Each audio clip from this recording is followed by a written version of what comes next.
Welcome to Navigating Change with Shane and Mike. This is a special episode of our podcast. Mike, so hold on a second. We haven't released a single podcast, so we're having a special episode before episode 1. That's right, Shane. I'm a millennial, so everything is special. All right. We'll have a trophy for you at the end of this. Okay. We'll have the Shane Emmy that you Yeah. get as a result of having a special episode before episode 1. No matter how this goes, if it totally tanks, I still get a trophy at the You end of this. still get a Good. trophy. Woo, That's right. woo. Take That's me back to important. my childhood. All right. My childhood was nothing like that. Yet, listen to this. You had to actually win stuff to get a trophy when I was a kid. And even sometimes when you won, Yeah. they would look at you and they'd say, "This is what we expected. What do you want, a free snow cone?" Yeah, it's different, huh? That was very mean. Yeah. You got like a trophy the size of the Stanley Cup for like Yeah. getting fourth in City League baseball, right? We were in T-ball, and so no one won or lost in these games, right? And Right. at the very end, they gave us these really nice copper medals. Oh. Yeah, and I said, why did we get these? And my mom said, this is just what everyone gets. So I that's remember even marvelous. being kindergartner thinking, what is this about? Well, so have you found that life works exactly like that, Mike? No, but I can tell you I've been looking for that medal ever since. It made me feel really That's good. right. I like it. The reason why we're having this special episode right off the bat is because we're right smack dab in the middle of the coronavirus pandemic. And overall, our whole world right now is going through changes and struggling through some changes. And Shane, there's something about change that scares us all, especially when we are not controlling that. And one of the things that I've noticed right now that's kind of sucking me in, I enjoy social media. I will look at it a lot. But sometimes, I take my breaks with it and all that, and sometimes it's just commentary that I'm like, I don't want to keep hearing this again and again.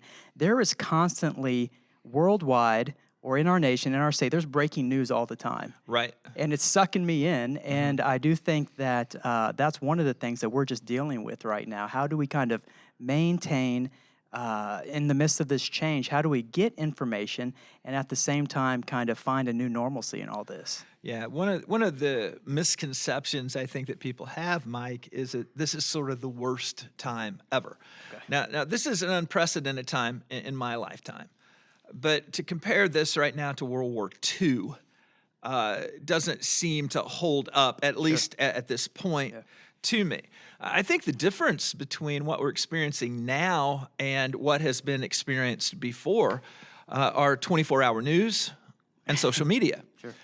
Social media kind of, it's a two-edged sword. It's everything that's bad and everything that's good about society is all on social media. The press exists for itself.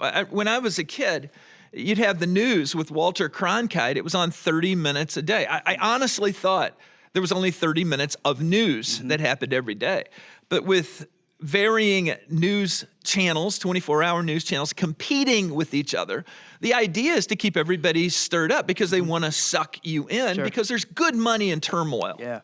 Do you believe some of, like this? I feel like they're using this. There's a lot of scare tactics in all this. And I think it goes to your point where there's good money in that. Clickbait, if you will, is what some people call. They click on that. One of the things that I think people are struggling with in our world right now is that we don't have the normal kind of entertainment outlets, as silly as that sounds, as we normally do. Hey, all of us, you're a sports guy. You're actually a former athlete, really, who could look back on your glory days. I was never. It's like you died and went to a Bruce Springsteen song, right? Glory Days. I like it. Yeah. And I was never an athlete. Would you like to see my trophies, Mike? Because I got a lot of them. Yeah. And I had to win things to get them. Did you really? Do you still have those trophies? No. Didn't I hear you say one time, Melissa, had you throw them away? Yeah, I was probably 28, 29 years old, and I had a trophy case, like all people do, because in America, you give of your best, you train, and you work hard. And then to signify that, you get a shiny trophy made of plastic. Yeah. I mean, it was huge. I mean, this is really a big deal. And some of them were different sizes, kind of based on your accomplishment. And then one day, I got home and I had a trophy, like, case kind of thing. And I got home and they were all gone. And I said to Melissa, I said, where did all my trophies go? And she said, it's trash day. I threw them all away. You're a man now, and it's time to grow up. Wow. Yeah, it still hurts. I bet so, There's a little bitterness kind of still there. Yeah. I kind of hurt for you. I thank you, Mike. I know that's not true, but just you saying it in a condescending way did make me feel better. Hey, listen, we all, a lot of us love sports. We see there's sports for entertainment to kind of get us away. Movies are another way a lot of people get away. They can still do that. But going out to restaurants, I know you're a restaurant guy just like me. How do you think people can start to find a little bit of normalcy, even though that some of their entertainment kind of outlets are now gone? Well, I think it's interesting. And again, I'm going to go back to World War II. World War II, they thought about canceling baseball, and they decided not to. Yeah. Because they said America needed baseball. Well, right now, we are all kind of in our rabbit holes, and that's the kind of thing. You're supposed to be home, and we're hoping that people are abiding by that. But the reality is we don't have an outlet. No, we right don't. now. Yeah. I saw the sports channels are like showing, sports from the past. Yeah. But that's kind of lame, That's isn't it? very lame. I saw mean, people tweeting about it and everything. Yeah. I'm just like, no, thank you. yeah, no, it's not good. And this is usually the best Yeah. time of year for sports yeah. because usually you've got, you got the basketball tournaments Yeah. going on, the NBA's rolling, you got Major League Baseball kicking up. I The mean, Masters this is would be yeah, soon, yeah. right. This is the time it's all kind of going. Yeah, and- So I would say we've all kind of had to go cold turkey. Sure. From sports, but I guess the upside is people who kind of had an addiction there. Sure. That's gone now. And now people are going to have to do such old-fashioned things. It's like actually spend time with their families. Right. Yeah. Reintroduce yourself to your family, right? Right, That's something we right. can do right now. But we really are creatures of habit. And I think that people can find new fun habits for them. It's just kind of they're going to have to detox from some of these entertainment outlets that they've had. Well, think about it too, Mike, the kids' sports industry, because it is an industry. And think about all of the families whose entire lives are about tournaments for 10-year-olds, and travel, and their social life is all in that. That's all gone too right now. So I think a lot of the things we do are just off the table. We're going to find some different things. Yeah, our worlds have really stopped in a lot of ways. Well, another thing that's a bit of a touchy subject right now, but they're doing social distancing, and even now there have been stay-at-home orders for several states. People have had to shut down their businesses, of course, stay home. That can be a bit touchy, and it makes people a lot uncomfortable that the government would do something like that. What are just some of your thoughts on that right now, Shane? Well, my thoughts are we don't know how this turns out. It's not something that we've experienced before in the same way, so we don't really know. I hope that government is taking the best advice of the medical community and people who study these things. And I think there is a point we just need to do what we're told for the public good. Sure. There's also a precedent being established here in a non-wartime that government can do things like make policies that are going to drive businesses out of business. Right. They keep churches from meeting. What is the line constitutionally there? Yeah. Are we over that line? Are we not over that line? Yeah. I think sometimes you got to make decisions and sort it all out later. I think that's where we are. So one of my concerns are once they've pressed that button, is Right. it easier to press that button again? Absolutely. Okay. If government can tell churches that churches can't meet, of course it's easier to press that button. And I think this is the beginning of a new normal. I don't think we're going to have, COVID-19 come up every 9 days, but I do think there's going to be other things that happen. Yeah. And once you've gone to such drastic extremes, it's easier to go there another time. Do you think it's important for people to contact their senators, their local representation in terms of politically, just to let them know that this is something that concerns them overall? Yeah, I think that's a fair question. And I would say right now, no. Okay. Because right now, I think we all need to pull together. Sure. And we need to give the strategy that's in place the best shot. I think we sort all this out later. And I think later is when some of these constitutional questions need to be asked, when things return to a new sense of normalcy, to borrow an old political word. Then I think we start asking those questions. Right now, I think we band together and do what we got to do. I'm with you there. I do feel the tension from this happening, though. But then I look at places like down in Florida during spring break. We have all these young people saying they're invincible to the coronavirus. Yeah. We got other people who think this is some type of conspiracy. Right. And so so you kind of, for me, when I kind of throw this back and forth in my mind, I'm like, well, gosh, somebody seems like they got to step in because some of these people just aren't thinking straight too. But I guess that's kind of what we're working through right now. Well, one of the great things is we do have elected government.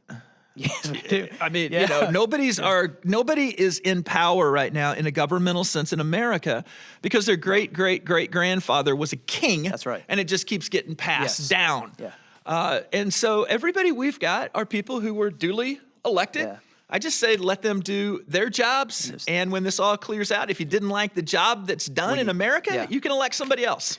Very good word. Now, in social distancing, something that's very important that we are adhering to. Me and you are maybe really, how close are we right now? 7 feet. I'm glad. Get that ruler out again, Yeah, Tim. I've never really wanted to be closer than that to you. You've always been doing the social distancing thing I've always with me. practiced You were way social- ahead of the curve. I was ahead of the curve. That's right. Hey, but one of the things that people are struggling with is there's a difference between social distancing and isolation, social correct. isolation. Yeah. And could you just kind of explain what you see the differences are there and the importance of even trying to find some sort of community in the midst of all this? Well, social media gets its share of critique, and it's probably should, because it's sort of like the world's biggest dispensary of weak sauce.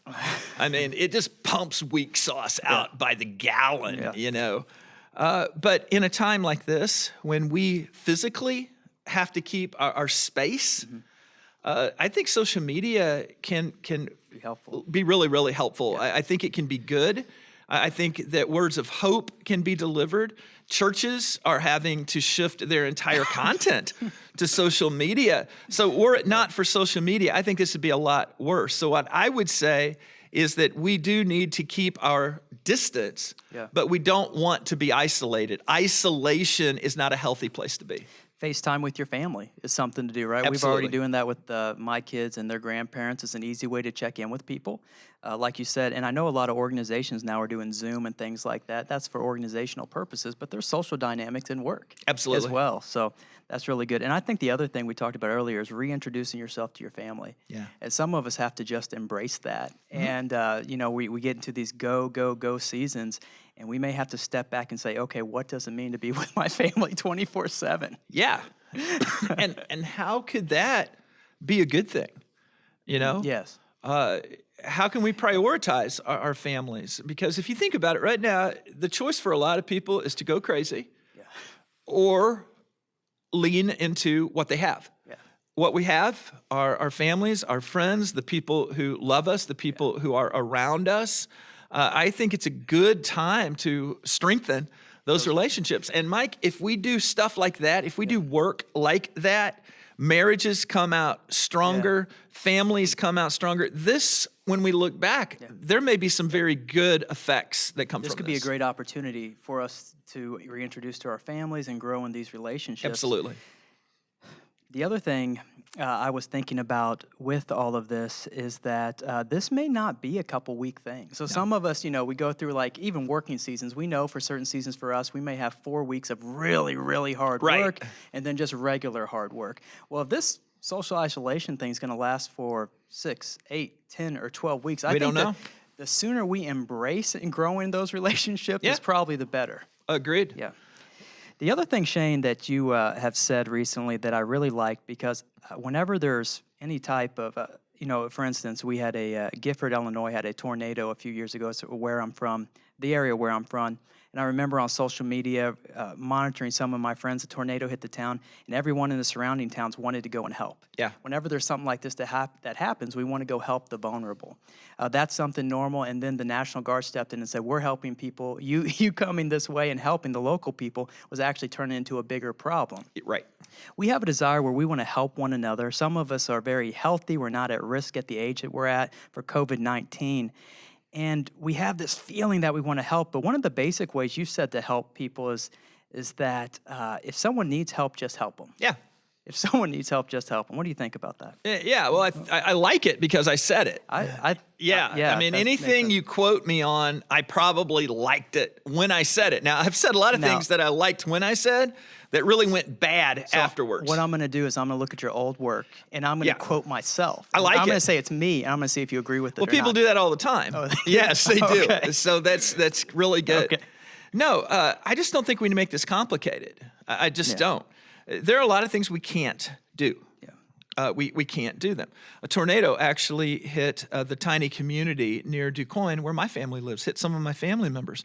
There's a temptation to want to go down there, and you do that kind of thing, you're just going to be in the way. Right now, people aren't supposed to be out. A lot of times, our natural instinct is not helpful. No, it's not.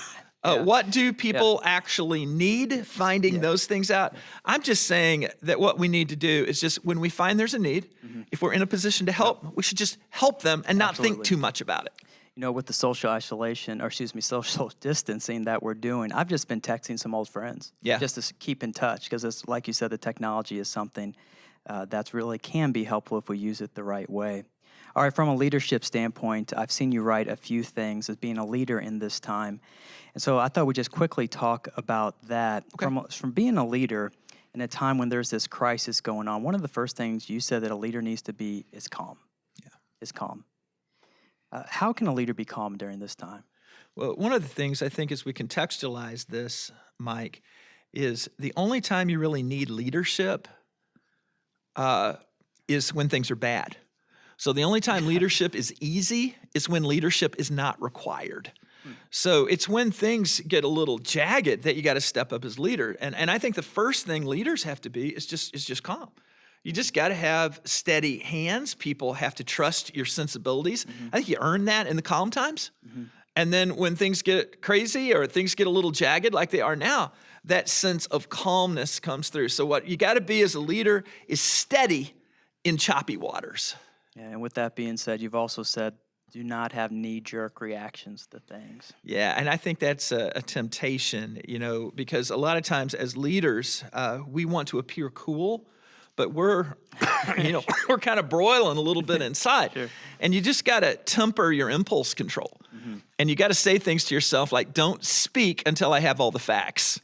It's not time to talk right now. And so a lot of times I think it's a matter of just waiting for the right time, and don't make a knee-jerk kind of reaction or edict that you're going to have to backtrack from later, because that erodes at your leadership capital. Also, there's an important part of leadership that I've heard you talk about and you've written about just offering assurances that everything's going to be okay, or everything is going to, just overall God has this in terms of our context. How do you do that as a leader? Is that something you just go ahead and tell people, and who do you tell that to? Well, I think as you get older, it's been my experience about 85% of the crises I face in my life work themselves out with or without intervention. And that's just anecdotal, but that's kind of looking back through my life. So things normally work out. Sometimes you've got to intervene. Clearly, we're in a situation with this virus where people are intervening. Yeah. But at the end of the day, as people of faith, yes, God either has us or he doesn't. Absolutely. God's promises are either true or they are not. God's promises have held up through much worse times than this, from plagues, not pandemics. Yeah. God's promises have held up during times of war. God's promises are true and they are faithful. So reminding people of the faithfulness of God, I think, creates hope. And part of that, people have to choose to kind of lean into God. You got to choose. It's not just sitting. I mean, we have to kind of be in our homes right now, but just sitting there, it's not just going to come fall upon us, right? We have to do things like read the Bible, do things like pray and like that. Yeah, and isn't it interesting? Difficult times seem to make people lean into God. When everything's moving up and to the right, they tend to lean away from God. I think when everything's good, we live in this illusion that we can handle everything. I don't think anybody has that illusion right now. And so when we have our illusions of control are burst, we lean into God. And that's where faith moves us forward. Another thing on leadership is that a leader has to stay on mission. Is that something that is just an internal factor? Is that an internal drive? What keep someone to stay on mission during these times? Well, think about your business, your organization, your church, maybe your life mission, Yeah. Difficult times can't make us abandon course. We've just got to hold course. Yeah. Here at our church, we exist to connect people to Jesus. We can't do that the way we've always done it. No. So we're going to have to do it in new ways. Creativity. And as a result, it creates a culture of creativity. Yeah. We're out of the box in some really cool ways. And I think can even be energy in that. But the energy has to be put into staying on mission, negotiating your methods, but staying true to your mission. And I think a big part of staying on mission is, remember, it's not about us. That's There's right. other people in on this. My wife said to me yesterday, she said, she's looking at social media. She's trying to keep up, but not too much because she's homeschooling our kids. And she said if she gets too much into reading all the stuff that's out there right now, it may affect her mood. That's right. And so she won't be doing what her mission is right now, is to help homeschool the kids while they're out of school. And I do think when she said that, it reminded me that it's not about us. And that, I think, is a way that we can get a new angle into the mission that we have. Yeah, because almost everybody in America is a homeschooler right now. Yeah, absolutely. I mean, that's sort of the bottom line. Yeah. And if your mission is to educate your children, you need to cut down on the distractions that would keep you from doing that in effective ways. Absolutely. And finally, Shane, to be a leader and walk through this, you said just a smile. Yeah. What's the importance of a smile? What does that do? Well, if you look at the research on just happiness, if you look on the research of just the power of a smile, and if somebody sees that in difficult times that you still got a song in your heart and some pep in your step, in my mind, that becomes an incredible witness Yes. to our lives themselves. So my advice in all of this is stay aware. Let's all do what we're asked to do, because this is not all about us. You may feel there's no danger to you at all, and you know what? There may not be. But there may be danger of you carrying something to somebody else. Right. So let's attack this as a community, and then let's just keep a smile on our face and a song in our heart. We'll get through this, and we'll be fine. Amen. Thank you. That would be a great witness to have. And speaking of happy, we're actually going to talk in our first actual episode. Because it seems like to me, Mike, we've been doing this like forever, and we don't even have a first episode yet. This was a special episode. How special was it now that we're coming to the end? Oh, I think it's phenomenal. And when I saw, I'll tell you, I had a vest on this morning, and when I saw that you too had a vest on, I just thought to myself, wow, magic is happening here. Magic is about to happen. Well, we'll talk more about happiness in the next podcast. We want to thank you so much for joining us. We ask you to subscribe to our podcast. Let us know what you think, how it's helping you, and we ask you to share this with your friends. You can follow Shane's blog at revshanebishop.com. You can follow me at revmikewoo.com.